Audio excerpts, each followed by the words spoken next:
잘 주셨습니까? 3월 8일 일일 브리핑 시작하겠습니다. 장관 일정부터 알려드리겠습니다. 장관께서는 오전 9시 미국 태평양 함대 사령관을 접견하셨고 오후 2시에는 공군사관학교 졸업 및 임관식을 주관합니다. 오늘 제공될 자료는 모두 6건입니다. 먼저 송영무 국방부 장관은 오늘 국방부에서 방한 중인 스콧 스위프트 미국 태평양 함대 사령관과 면담을 갖고 평화적인 한반도 비핵화를 위한 한미 공조 방안을 논의했습니다. 두 번째로 국방부는 5년 주기로 국방복지정책의 기본 지침과 중기 추진 방향을 제시하는 2018년에서 2022년까지의 군인복지 기본계획을 확정하였습니다. 이번 계획은 중단기 복무자와 하위 계급자에 대한 복지 증진을 통해서 군 복무에 대한 자긍심을 고양하고 군대 내 다양한 구성원 간의 공평한 복지 혜택을 제공하는 데 중점을 두었습니다. 이에 대해서는 브리핑 후에 권영철 보건복지관께서 자세히 설명해 드리겠습니다. 세 번째로 육군은 오늘 육군본부에서 육군참모총장 주관으로 여군과 여군무원 대표 30명이 참석한 가운데 군 여성정책 발전에 위한 간담회를 가졌습니다. 공군은 오늘 오후 2시 공군사관학교에서 제66기 졸업 및 임관식을 갖습니다. 수탁생소 4명을 포함해서 136명이 졸업 및 임관할 예정입니다. 다섯 번째로 국방기술품질원과 한국산업기술시험원 그리고 한국세라믹기술원은 오늘 공동으로 경남 혁신도시에 직장 어린이집인 도담 직장 어린이집을 개원합니다. 이번 어린이집 개관으로 연구원들의 육아 부담이 줄고 연구 역량이 향상될 것으로 기대됩니다. 마지막으로 국가보훈처는 국군 장병 위문 사업을 전면 개선하여 수요자가 희망하는 맞춤형으로 위문을 추진할 예정입니다. 방문 위문과 위문 행사는 대상과 지역을 확대해서 다양화하고 위문품은 장병이 희망하는 개인 물품을 선정해서 전달할 예정입니다. 편향성 논란이 있었던 위문도서 보급은 폐지합니다. 자세한 내용은 보도자료를 참고하시기 바랍니다. 질문 있으시면 질문 받겠습니다. 예, 저 세계일보 박수찬 기자입니다. 네. 저기 자리에 안 계신 것 같은데 방위사업청에 질문 좀 드려야 될 것 같은데요. 저번에 보도자료 한번 냈다가 그 취소하는 소동을 겪었던 국방기술품질원장 인사와 관련해서 여쭤볼 게 있습니다. 네. 그때 인사혁신처에서 어렵다라고 의견을 냈던 후보자가 있었죠. 이창희 내정자가 기품원장이 됐다라는 얘기가 있습니다. 확인 좀 부탁드립니다. 네, 방위사업청 네. 말씀해 주시죠. 그 오늘 오후에 그 인사혁신처에서 발표하는 걸로 알고 있습니다. 인사혁신처에서 공식적으로 발표를 하는 거는 그렇게 되겠지만 이미 당사자에게는 그렇게 통보가 갔다고 들었거든요. 그 저희는 아직 공식적으로 통보를 받지 못했습니다. 그 결과에 따라서 임명 여부가 결정될 예정입니다. 보통 인사혁신처나 그런 데서 보통 그런 임용심사 그런 거 할 때 공문을 보내는 게 마지막 절차긴 하지만 보통은 구도로라도 대충 먼저 얘기를 해주지 않습니까? 준비하라고. 오늘 오후면은 이미 청에는 이미 들어갔을 텐데요. 공무원 인사팀에서 아무런 얘기가 없었나요? 나중에 하여튼 그 인사혁신처 공식 발표에 따라서 말씀드리겠습니다. SBS 김태훈입니다. 네. 그 당시에 작년 12월이죠. 임용 탈락 이유가 뭐였습니까?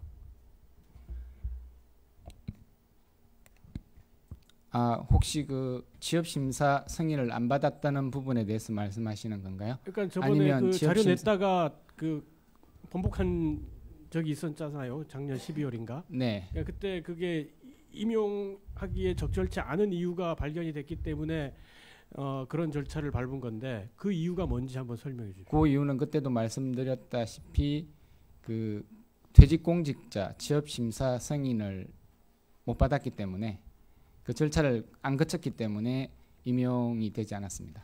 그러니까 그분이 저기 제대한 것인 게 작년 1월이죠. 정확한 날짜는 모르겠는데 예. 작년 1월이면은 그 적어도 1년 지난 이후에 어딘가 취업할 수 있고 게다가 기품원은 그분이 방사청에 계셨을 때 했던 일과 아주 밀접하게 관계가 되기 때문에 1년이 지나더라도 직접 취업을 할 수 없는 그런 규정이었지 않나요? 그 3년 동안 취업이 제한됩니다. 퇴직공직자가 이제 관련 업무와 유관돼서 기관에 취업을 하려면 3년 동안 취업이 제한되는데, 다만 이제 그 공직자윤리위원회에서 취업 승인을 받으면 취업이 가능합니다. 그러니까 이건 뭐 공직자윤리위원회의 소관이긴 하지만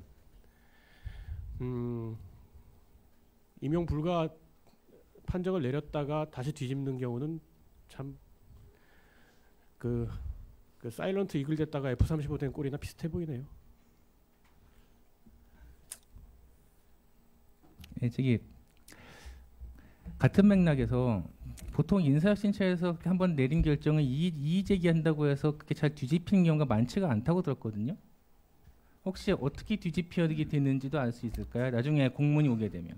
아니요, 그거는 저희들 뭐 알 수 없고, 그게 그 뭐 흔한 사례인지 뭐 그런 부분에 대해서도 뭐 저희는 확인이 지금 현재로서는 안 됩니다. 인사혁신처에서 아마 좀 문의를 하시는 게 더 나을 것 같습니다. 저번에 그런 일이 있었기 때문에 조심스러운 것은 제가 이해합니다. 하지만 이미 소문이 다 나 있는 상황인데. 아니 뭐 아시다시피 뭐 공식적으로 통보를 못 받았는데. 네, 알겠습니다. TV조선 안영입니다. 이왕 나온 김에 그 기품원이 왜 그 취업 심사를 받아야 되나요? 그러니까 민간인이 기품원에 가는 경우에 취업 심사를 받는 건가요? 아니면 뭐 방사청 뭐 그러니까 그게 어떻게 왜 취업 심사 대상이 되는 건가요? 그 자세한 내용은 제가 따로 설명을 드리겠습니다만은 뭐 저도 정확하게는 모릅니다. 그 취업 심사를 받아야 될 대상 기관에 포함이 되어 있습니다. 인사혁신처가 공고한 내용에 따르면. 그러니까 제가 알기로도 그게 인허가 기간은 그냥 일괄적으로 취업 심사를 받도록 뭐 고시인가 뭐 있었던 걸로 알고 있는데요. 네. 근데 기품원이나 뭐 다른 인허가 기관도 있겠지만 좀 이해가 안 가서 그러는 거예요. 거기 있는 분이 민간 업체로 취업을 하는 경우에는 취업 심사를 받아야 되는 게 맞는 것 같은데 뭐 민간인이나 아니면은 그 다른 기관에 있던 분이 기품원에 취업을 하는데 왜 취업 심사를 받아야 되는지 좀 이해가 안 가서. 그 사안도 아니, 그 인사혁신처나 이런 쪽에 좀 뭐 문의해보거나 뭐 이런 사단이 났을 때 뭐 이렇게 한번 문의해보거나 그러시지 않으셨어요? 그 취업 심사 대상 기관에 포함된 지는 꽤 오래됐거든요. 네? 취업 심사 대상 기관에 국방기술품질원이 포함된 거는 꽤 오래전의 일입니다. 그러니까 꽤 오래전 일인데 이번에도 그 저기 내정되고 나서 뭐 임명됐다고 했다가 번복하셨잖아요, 방사청에서. 네. 그거 몰랐었던 거 아니에요? 취업 심사를 받아야 되는 거? 그랬다가 이거 받아야 된다라고 해서 번복하신 거 아니에요? 네, 맞습니다. 그렇잖아요. 네. 그러니까 그 방사청조차도 이걸 취업 심사 대상인지 꽤 오래 전부터 됐다고는 했지만 이게 취업 심사 대상인지 아닌지도 모르는 상황이 발생을 한 거잖아요. 근데 그냥 단순히 뭐 어디에서 그때 제가 알기로는 힘이 없어서 들어간 걸로 알고 있는데, 예? 그 문제 제기를 하셔야 되는 거 아니에요? 그러니까 그 근본적으로 뭐 어떤 일개 개인의 문제가 아니고 문제 제기를 하셔야 되는 거 아니에요? 구조적으로 문제가 있으면 문제 제기를 하셔야죠. 그리고 저는 좀 궁금한 게 네. 청와대가 바보라서 그러면 인사검증에서 이게 취업심사에서 문제가 될 수 있다라고 하는 걸 알면서도 그러면 인사검증을 통과시킨 건가요?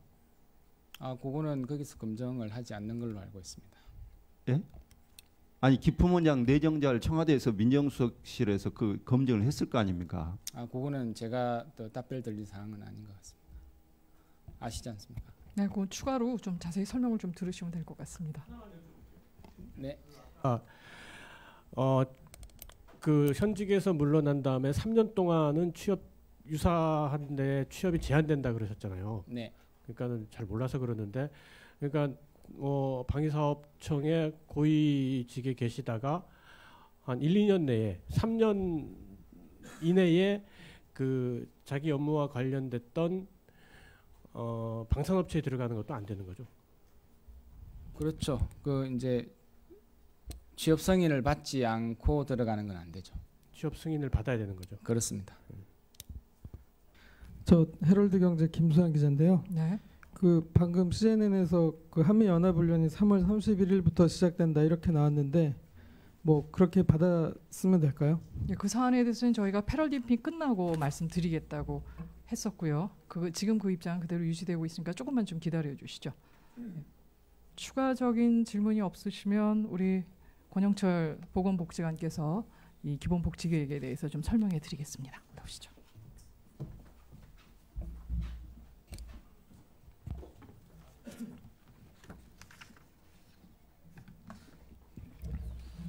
예, 권영철 국방부 보건복지관입니다. 국방부는 군인복지기본법에 따라서 5년마다 수립하도록 되어 있는 182 군인복지기본계획을 확정하였습니다. 군인복지기본계획은 국방복지정책에 대한 향후 5년간의 추진 방향을 제시하는 문서로서 2009년과 2013년에 이어 세 번째로 수립되는 것입니다. 이번 계획은 국방개혁 2.0 추진 계획과 연계하여 수립하였으며 중단기 복무자와 하위 계급자에 대한 복지를 정진하는 데 중점을 두었습니다. 세부 내용은 병복지, 간부복지, 공통복지의 3개 영역 26개 과제로 구성이 되어 있습니다. 병복지는 병역 의무 이행에 대한 보상과 자기 개발을 지원하고, 간부복지는 국민 소득 수준에 걸맞게 근무 여건을 개선하며, 공통복지는 복지 혜택의 형평성을 제고하는 방향으로 수립이 되었습니다. 향후 일정은 연도별 세부 추진 계획을 수립하고 관계 부처와 협업하여 내실 있게 추진해 나갈 예정입니다. 세부 내용은 저희가 배부해드린 자료를 참고해 주시기 바라고, 궁금하신 사항 있으면 질문해 주시기 바랍니다. 오신 김에 다른 사안 하나만 여쭤볼게요. TV조선 안영량입니다. 예. 그 군 병원의 그 외부 의료 인력들 그 채용하시잖아요. 예. 그거는 채용 절차가 어떻게 되나요? 공개 채용인가요? 어떻게 되나요? 수도병원의 민간 예. 의사 말씀하시는 예, 거죠? 예. 예, 그건 공개 채용입니다. 그러면 그 민간 의사들 기간 연장하거나 이럴 경우에는 어떻게 되는 건가요? 그거는 뭐 그 공개 채용을 해서 뭐 적당한 사람이 없으면 뭐 연장하는 건 맞는 것 같은데, 기간 연장은 그냥 임의대로 할 수 있나요? 그 사항은 그 확인을 해서 정확하게 설명을 드리겠습니다. 아니 최근에 뭐 기간 연장이 그냥 됐다고 해가지고 저 여쭤보는 거예요. 왜냐하면 적당한 인력이 없어서 기간 연장하는 건 이해가 되는데, 이게 그냥 국방부에서 임의대로 기간 연장을 한 걸로 저는 파악을 해서. 구체적으로 어떤 직위를 말씀하시는 거예요? 수도병원장이요. 그 심의를 해서 예. 그 민간위원이 참여하는 심의회를 개최해서 연장을 하게 됩니다. 그럼 기간 연장은 공개 채용 별도 없이 그냥 기간 연장을 해야 되겠다라고 의견은 누가 내는 겁니까 그러면? 저희 보건복지관실이 의견을 내고 거기에 참여하는 위원회에 참여하는 그 위원들이 그 사항들을 참고해서 결정을 하게 됩니다. 근데 왜 기간 연장을 왜 하나요? 아니 왜냐하면 공개 채용을 뭐 기간이 지나면 기간 연장 같은 경우에는 공개 채용을 하지 않습니다. 아니 그러니까요. 네. 그러니까 기간 연장을 왜 하시냐 이거죠.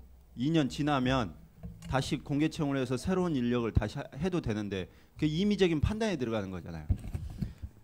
계약 기간이 끝나고 나서 그 사람이 그 계속 유지시킬 필요가 있다고 판단이 되면 연장을 하는 것이고. 그러니까 그 판단을 누가 하시냐고요.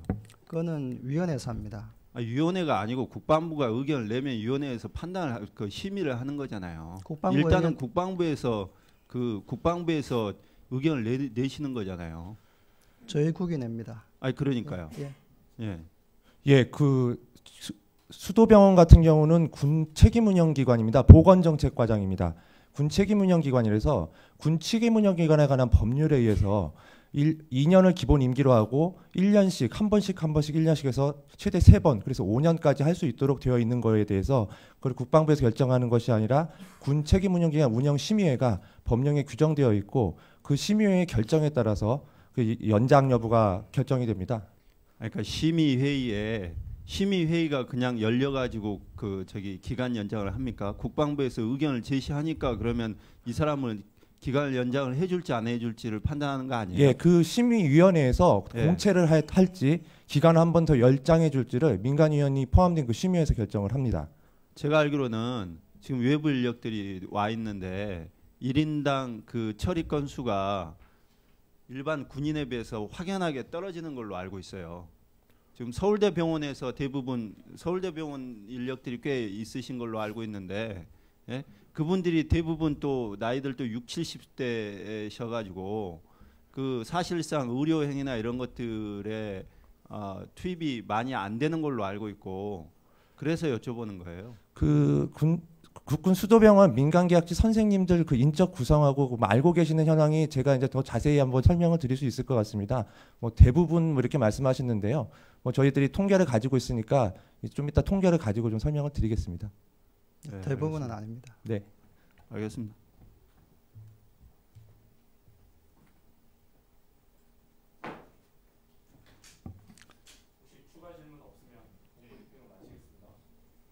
네, 마치겠습니다.